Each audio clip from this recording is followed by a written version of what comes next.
Hi guys, my name is Bobby and welcome back to my channel, and today I'm doing my January wrap up. Now January was a struggle bus month for me. I only read 5 books and one of them was a DNF. So I did my fun January TBR and then instantly regretted it when I was looking at the list and it was all fantasy. And at the time when I first started I was in the mood, but then I got kind of fantasy burned out and I wanted to read other things. So I did. But it did kind of slump me for a while, and when I slump, what I usually do is I end up binge watching something, whatever, so that it kind of, and then I get back into the mood for reading. Like it's like a wave up and down. So 5 isn't bad, could be a lot worse, not as good as my best month, but it's also not terrible. It was just kind of a bummer way to start the year out. The first book that I finished, let me dig it out, which, you know, I started 2 or 3 other books and I just was not in the mood. I just didn't want to do it. And so then my book of the month box came. So I decided I was going to read that, and so I did. And that was The Silent Patient by Alex, whatever his last name is. I'm not even going to attempt to butcher the hell out of that. This book was great. I gave it 4 stars. This is a psychological thriller. It is about a psychotherapist. Let me make sure that's, yes. Psychotherapist. And his name is Theo. And the story is told from his perspective. And he is obsessed with this woman named Alicia. And Alicia, 7 years in the past, she was perfectly normal. She was an artist. She had a gallery that had all of her stuff in it. And she was like not famous, but semi-popular. And she one day just killed her husband and nobody knows why. And then she went completely silent and wouldn't talk about it. And nobody can get her to talk. She didn't talk through police investigation, through her trial, through anything. So she was convicted. But because she wouldn't talk, they said it was like a psychotic break, and so she's been in this psychiatric facility for the past 7 years. So Theo wants to help her. He is on this mission. He wants to get her to talk. He wants to help her break through. So Alex decides that he is going to help her, and he wants to make sure that, or try to get her to talk. And then that's about all I'm going to say, because you kind of need to go into this blind, because there is a twist in here. And the twist I kind of saw coming, but it wasn't like Riley Sager's like Final Girls. It wasn't like that where I saw it coming and was like, oh, come on. Like, that can't be it. If this is it, I'm going to be pissed. This one was, the author kind of alludes to it, so you kind of know, you kind of see it coming a little bit, but it's okay. It's not like blatant, and there's no real red herrings. It's kind of like, it's hard to describe without spoiling it. But I saw it coming and I guessed it and I was correct, but it didn't bother me because it was kind of like, well, how did we get here? Kind of thing, like what is really happening? And it was awesome. It was really good. I really enjoyed it a lot. One of the girls that I follow, she's on Goodreads and Instagram. Her name's Chelsea Humphrey. She's absolutely amazing. She doesn't do YouTube, but she posts on Instagram a lot. So she's a big bookstagrammer. And her Goodreads, she's always tons of reviews. Every book she reads, she reviews on Goodreads, and she's amazing. And she read this one, and she said that she only gave it 3 stars because she reads a lot of thrillers and a lot of mysteries, and so she predicted it, and so it kind of bothered her a little bit. And she said your enjoyment kind of is based on the twist, and if the twist gets you. The twist didn't get me, but I still enjoyed it. I still like the ride. I like anything that takes place in a mental hospital institution. I also really enjoyed you know, trying to figure out what was going on with her. And interspersed between Theo's point of view, you get journal entries from Alicia from the time before she killed her husband. So it was really good. It was really good. I really liked it. And I did kind of see it coming, but it was really awesome how he got it there, I guess is the best way to put it. Like, even if you figured out like where it was going, the way he brought it like full circle and brought everything around, I really enjoyed. I highly recommend it if you're really into psychological thrillers. It is not very long. It's just over 300 pages. Yeah, barely over 300 pages. It's a very quick read. I really enjoyed it. Next book that I read was Beware by Richard Lehman. This was my tasked book for this month. And it was terrible, awful. I did a little tiny, like, BS review. Like, really, my review is shit because I didn't really have much to say about it. Pretty much don't read it. I gave it 2 stars. Yeah, it was one of those ones where it was everything but the kitchen sink, and it just was like, the whole book you're going, what? Like, it just didn't make sense. Don't read it. If you want to watch my shitty review, yeah, feel free. But it just wasn't worth it. Next book that I read was The Secret Wife by Gil Paul, and unfortunately I DNF'd this book. I thought this was more of like a mystery thriller, not like psychological, but kind of like a, more of a mystery, like a, not a cozy mystery, but you know, you're trying to figure out like how the dots connect. So you have two different perspectives. You have somebody that's back in the 1910s, teens, 20s. I don't quite remember. I think it's the 20s.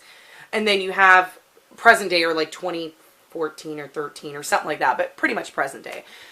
And I thought it was more of like a, how do these two people connect? And that wasn't it at all. You're told right away how they're connected. This was more of a romance, and like a historical romance in the past, and kind of discovering, like, you know, not slice of life, but kind of. To me, it kind of read like, you know, one of those DNA tests, like, you know, that everybody's doing now. Like, you take the Ancestry DNA and you're like, oh shit, I'm related to this person. It kind of felt like that with a lot of romance in it. So I ended up DNFing it because that's not really my cup of tea. I'm not really big into romance. I don't mind romance in a story, but if the romance is the sole focus of the story, I have a really hard time with it. It's just not my thing. And this, I mean, it started out really good. There's the woman, I can't even remember her name, but she was, and her great-grandfather or great-great-grandfather had this property out on this lake, and she got it somehow. I don't know if it was in a family death or something like that, but it is now hers. She did live in London, and this home is in the United States. So she flies over. She found her husband cheating on her, so this is her getting away. She didn't tell her husband where she was going. She just pretty much like, peace out, fuck you, I'm leaving. Didn't say a word to him. And is now in this cabin, and she's got to fix it up and all this stuff. And I guess while in the cabin, she finds like these journals, and it is about her great-great-grandfather. And so then the second point of view is him back then. And I was like, okay, this might be okay. Like, you know, I don't mind historical fiction. But then it was something I didn't realize. It's about the Romanovs. And a little bit. Like, so her great-grandfather was injured in the war, because he's Russian, and he was injured in, I don't know if it was the war with the Bolsheviks or whatever, I'm not quite clear. I like the Romanovs, but I don't know the entire history to be able to say with conviction that this is what it was about, or what war or whatever. But he's in a hospital, and he's injured or whatever, and so the Romanov sisters come in and they help nurse the ailing soldiers, and so he becomes infatuated with Tatiana, which Tatiana is not a Romanov sister you hear about. You always hear about Anastasia, or Anastasia, however you want to pronounce it. You hear about her all the time, because she's the fabled sister who might have survived, you know, their execution and blah, blah, blah. And, like, there was somebody who claimed that she was Anastasia and all the, yeah. You always hear about Anastasia, or Anastasia. Sometimes you hear about Alexei, the boy, only because he had hemophilia, and they didn't know what it was back then. And you hear about like Rasputin and stuff like that, but the other daughters you don't really hear about. And Tatiana was the focus of this one.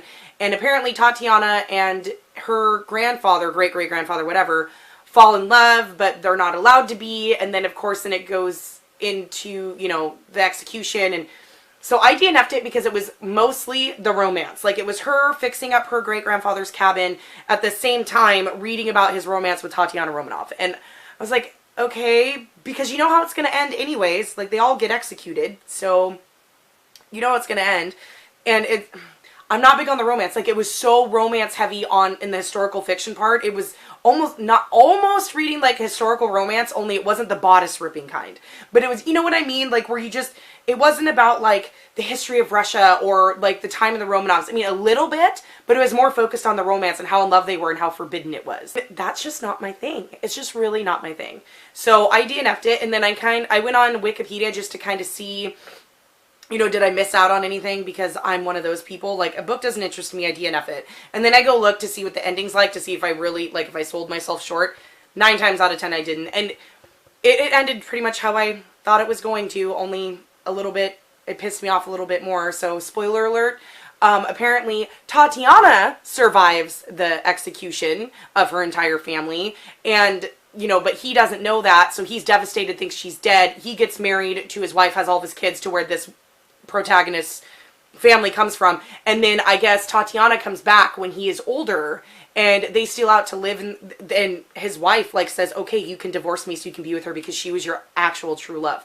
That is just, I don't like that. Like, I don't like that at all. I mean, I understand it, but it's just kind of like, eh. And then at the end, she lets her cheating husband back, so I didn't really miss out on anything, so And then the next book I read, I actually finished. I didn't read the entire thing, but I finished it last month, was Mistborn by Brandon Sanderson. This was amazing. I rated it 4 stars. Wasn't quite a 5-star for me, only because with the epicness of the fantasy, I mean, it was good, but I struggled like a little bit. Like I had to keep putting it down and, you know, picking up other things, which I don't like doing because then it's hard for me to get back to it. But I did really enjoy it. I understand why everybody loves Sanderson's writing. He is a high fantasy author, but you don't get bored. You don't get the, like, oh my god, this is so slow. Like, why'd you spend 50 pages describing a tree? You know, it's not that bad. It's not, that's like Robin Hobb with a mix of George R.R. Martin. It's not that bad. But the magic system is very intricate, and so it kind of reminds me of like medieval times a little bit, and I think that's the whole point. So you have this universe or this world where there is the Supreme Lord Ruler who has ruled for centuries. Like he is immortal. Like he's found a way to make himself immortal. It rules everything with an iron fist. He controls a lot of the magic system and makes it so it's a lot harder to do certain things. There's a whole race of people that are enslaved, and they are slaves. They are beaten, they are tortured, you know, they are just the bottom of the barrel. Like they are treated like absolute shit. And it's just how you're just born that way. It reckons a lot to like slavery in the United States, where, you know, the whites were in control and the African Americans were enslaved, and it's kind of like that, where there's 2 separate races and the one is superior and the other ones are enslaved. And I mean, there is one scene where it is like a plantation, pretty much. And so you have all these slaves working in the plantation, and you have the plantation owner who is like talking to this other overseer, and it so reminded me of like the 1860s. It was just insane. And I don't know if he did that on purpose or if that was Brandon Sanderson's intention, but I completely was like, oh my god. It was like reading a Civil War era book. And especially when it got to the point where the owner of the plantation, he on occasion will pick a very pretty slave girl that he wants, and he will use her and literally have sex with her for as long as he fucking wants. And the only stipulation is when you're done with her, because you do not want to end up with mixed race babies, she is to be killed once he's done. And I was like, oh my god, can we talk about, like, you know, Thomas Jefferson or some of the slave owners in the South? Like, that shit happened all the time. I mean, I don't necessarily think they always killed them, but in this world, like, mixed race is like severely against the law, because the superior race, which is what the Lord Ruler is, and like all of the, you know, rich nobility and all that stuff, they have the ability to have the magic, and the lesser race does not, but mixed race children can. So in this world, the Mistborn are the top of the magic system. Like they can do all of the different elemental magics. It's a lot of elemental magic based on metals. And if you're a Mistborn, you can do all of the metals. If you are not, like if you're partial, like you can be like somebody who only can do tin, and if you can only do tin, you can do this. If you can only do pewter, you can do this. But it's based on metals, which is kind of cool. You have to ingest the metals, and then you pull on their power. And the way they describe, you pull on your power, and then you can do different things. So you follow, what's his name? Cassian? Kelsier, not Cassian. Kelsier. Kelsier is one of the main characters. He's a male. Like, he has gone through some shit in his life, and he's out to overthrow the Lord Ruler and make all of the slave race rise up against him to overthrow him. And he is a Mistborn, so he can do all the powers. And then you follow Vin, who is on the cover, and Vin is a street urchin who also discovers she is a Mistborn, and so you follow her as Kelsier takes her under his wing, and as she develops her power and goes on through. It's really good. I mean, for a 630-page book, it was really engaging. It was really good. I do love the magic system. I have the other 2 books, and I'm hoping to continue them, just not anytime soon. I'm a little fantasied out at the moment. But if you really want to get into adult epic fantasy and you need a starter, I would recommend Mistborn. This is also called The Final Empire, I believe, depending on what edition you have. But yeah, book 1 in the Final Empire Mistborn trilogy by Brandon Sanderson is a good place to start if you want to get into epic fantasy. Because I'm not much of an epic fantasy reader because of reasons like the boring and the slow, but this was none of those things, and I really, really enjoyed it. Okay, the last book that I finished, I was hoping to finish like either Grey Sister or Verity, and or even The Marsh King's Daughter. Like, I tried to make a push. But then I got sucked back into Supernatural and that, yeah. Anyways. But the last book that I finished, and it was like, hey, I really want something to read. I'm in the mood for a thriller. I read this in 2 sittings. Was I Found You by Lisa Jewell. Now, this was my first Lisa Jewell book.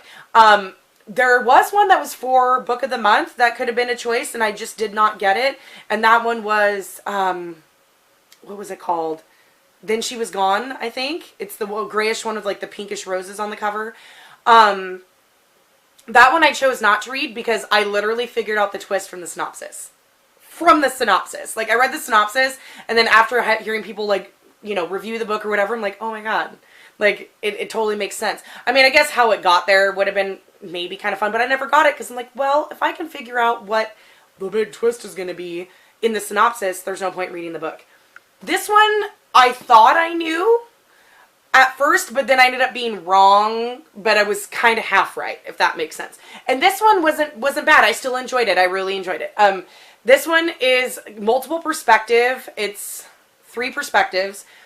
But it tells the story of Alice, who it takes place in England. I don't remember what beach it's on. But she lives in like this little tiny beach town on the coast. It is now like fall winter time, so there's none of the tourists or whatever. But she lives with her 3 kids, and she's kind of a hot mess. She's in her early 40s. You know, she's had all of her kids have different dads. She's kind of had one of those up and down lives. But she makes things for people out of old maps. Like, she makes different like sculptures out of old maps. It's really cool, and that's how she makes her living.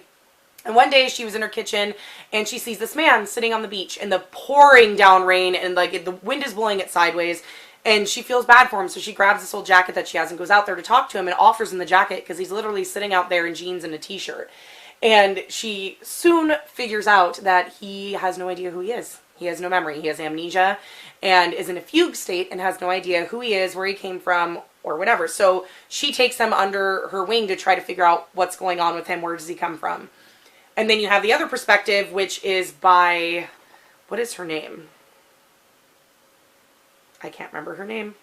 Then you have Lily's perspective. Lily is a newlywed. She just married her husband named Carl, and she's madly in love. And one day Carl doesn't come home.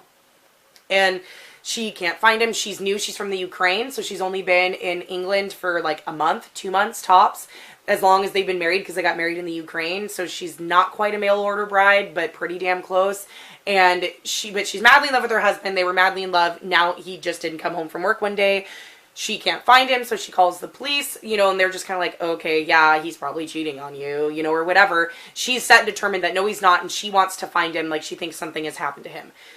And then the other perspective takes place in 1993, and it is Gray and his sister Kirsty and their parents, and they go to the town that Alice lives in, and that they go to that every summer for like 2 or 3 weeks, like to vacation or whatever. And they go to there to vacation, and Kirsty meets a boy on the beach named Mark, who her brother Gray, and the perspective is told by Gray, who her brother Gray doesn't really like that much, and he's got a bad feeling about him. So you have all 3 perspectives, and of course towards the end they all intersect and they all merge. And I just like how it was written. I really enjoyed her writing style. I like how her characters, some of them were a little unlikable. I would have liked a little bit more development in Alice, because Alice to me was kind of the main character out of the perspectives, and I really liked her. But how we got our backstory on Alice was like a 2-paragraph info dump as she was talking to the man she calls Frank that she found on the beach. She just names him Frank. She's telling him a little bit of her backstory, and it's literally 2 paragraphs, and that's how we get our backstory on Alice. Like, I prefer more of an inner monologue where you slowly start to figure out the characters. So the character development was not as great, but I really enjoyed it. Like, I couldn't wait to keep reading it. I wanted to know what happened. I wanted to know what's Frank's real name. I mean, I started to figure it out. Like, as about halfway through the book, I'm like, okay, it's going to be either this or this, but I'm pretty sure it's this. And I was correct. And I was like, oh, and this person's, yeah, it's kind of easy to figure out as you go through, like, as the pieces start to come together, you start to figure it out. But it wasn't like, oh my God, I figured it out. This is dumb. Like, it was still enjoyable because I wanted to know how it was going to come full circle. And it was great. And I really did enjoy her writing style a lot. It's a mystery. I wouldn't call it a thriller. I mean, I guess it could be, but it's really not. I mean, kind of. You know, to me, a thriller is a little bit more thrilling. This wasn't thrilling. This was more of a mystery, like, who is this guy? What happened to the husband that disappeared? What happened in the past that is making it so, you know, that they're all going to come together? More of like, you know, trying to figure out what's going on. That was more what this book was. But it was written almost like literary fiction. So it read really smooth. It wasn't like, oh my God, fast paced. It read like literary fiction, but it kept me engaged because literary fiction keeps me engaged, but it depends on the story. This story kept me super engaged, and because it was like, I don't know, mystery literary fiction is the best way to describe it, and I really enjoyed it, and that's why I put her other book on my TBR for this month, because I really want to read it, because this one was super, super enjoyable. I gave this one 4 stars as well. Hey guys, that's it. That is my January wrap-up. I'm sorry I only read 5 books. It was just a month. I'm hoping February goes a little better. I'm trying not to pressure myself to read, you know, to force myself to read. If I'm not in the mood, I'm not in the mood. You know, like I don't want to force it and then have it, you know, me DNF something that I would actually like because I'm just not in the mood to read. Please let me know down in the comments if you've read any of these books and what you thought of them. I know a couple of you have read Mistborn, so I'm curious to see what you guys thought of that. And yeah, I will see you guys in the next one. Bye.